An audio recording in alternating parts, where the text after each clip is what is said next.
Conservative MP Michelle Rempel Garner announced a bill to block lighter sentences for non-citizens, ending the two-tier justice system that favors immigrants. A new government housing report warns housing starts are set to sink below pandemic levels this year.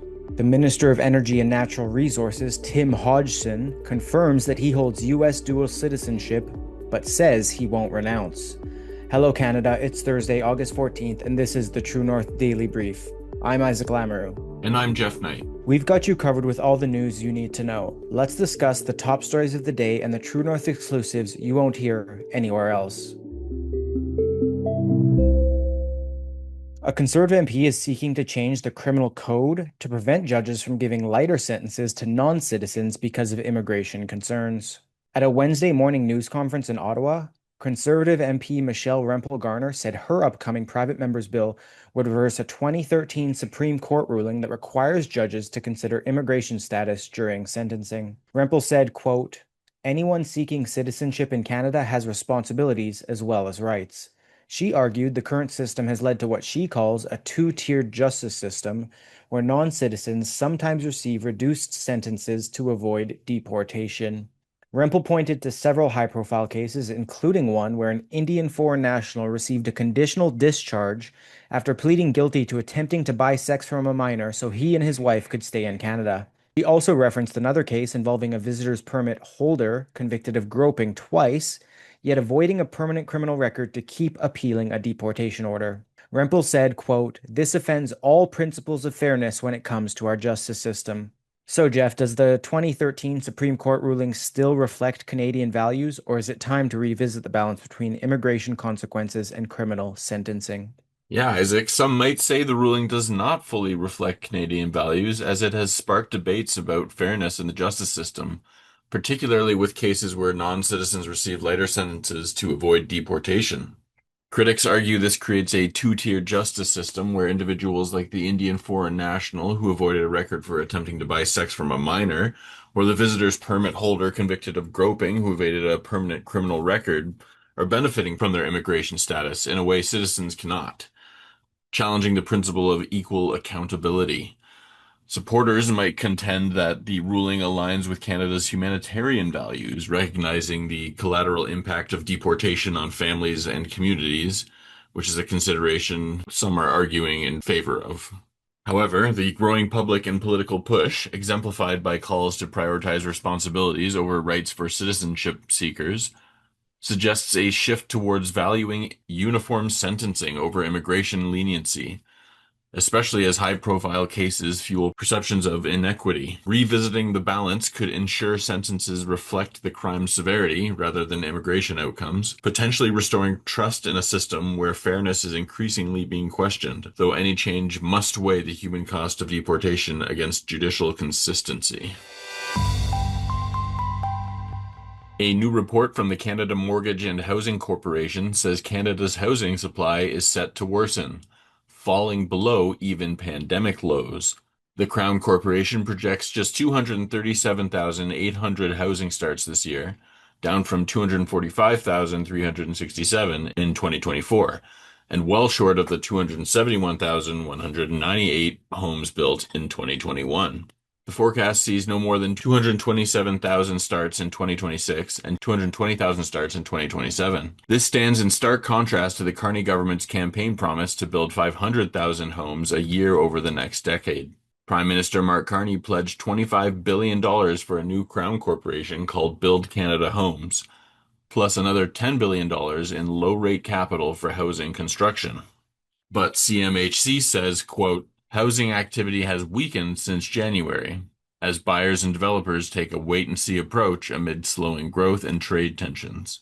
Montreal Economic Institute analyst Gabriel Giguère said in April that the federal plan fails to address the real problem, adding, quote, "Canadian cities bury developers in so much red tape that housing projects become unfeasible." So, Isaac, will the Carney government's housing plan be able to deliver on its promises, or are the CMHC projections a sign it's already falling short? Yeah, Geoff. So as you said, the CMHC's latest projections indicate that the Carney government's housing plan is already drifting from its stated goal of 500,000 new homes per year, and that housing starts are on track to decline annually at least through 2027.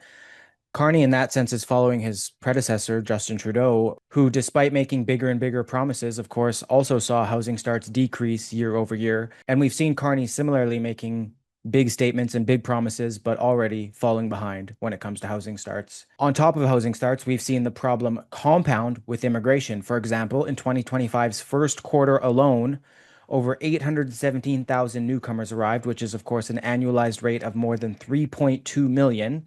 And if all new homes built went exclusively to newcomers, more than a dozen people would be vying for each unit, with, of course, none left for Canadians. We've also reported on recent data similarly showing that municipalities have built fewer than one home for every 10 new residents. So the numbers just don't add up. And Carney's signature solution, which is a $35 billion push into prefabricated and modular housing via the new Build Canada Homes Agency, has also drawn skepticism. Realtors and mortgage brokers have warned that these units often have high carrying costs, depreciate over time, are seen in the eyes of the bank and of lenders very, very poorly because what they value is the land, not this unit that falls apart. And in fact, some critics have called Carney's plan altogether as smoke and mirrors, one that might just benefit firms like his former employer, Brookfield, who own modular housing companies, instead of actually helping buyers. With the CMHC estimating that Canada needs 430,000 to 480,000 starts annually just to restore affordability, and with the federal housing minister signaling he doesn't want prices to fall, the projections suggest Ottawa's current strategy is ill-suited to the scale of the crisis. And without substantial policy changes, like cutting municipal red tape or aligning immigration levels to realistic home building capacity, the government's housing targets are unlikely to be met. Canada's Energy and Natural Resources Minister has confirmed he holds dual Canada-US citizenship and says he has no intention of giving up his American passport. Jonathan Hodgson made the remarks on Tuesday when speaking on the Vasi Capello show, explaining he became a dual citizen in the early 1990s while living and working in the United States. He said, quote, "I have no concerns about being a dual citizen," adding that 700,000 Canadians share the same status.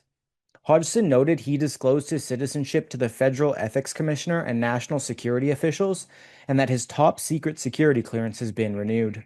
The muted media reaction stands in contrast to the sustained coverage that former Conservative leader Andrew Scheer underwent in 2019, when his U.S. dual citizenship became a major election story. Hodgson also said he has not considered giving up his U.S. citizenship, even amid heightened tensions with Washington under President Donald Trump, citing family ties across the border and the convenience of travel. So, Geoff, is there a double standard in how the media treats dual citizenship issues for Liberals versus Conservatives?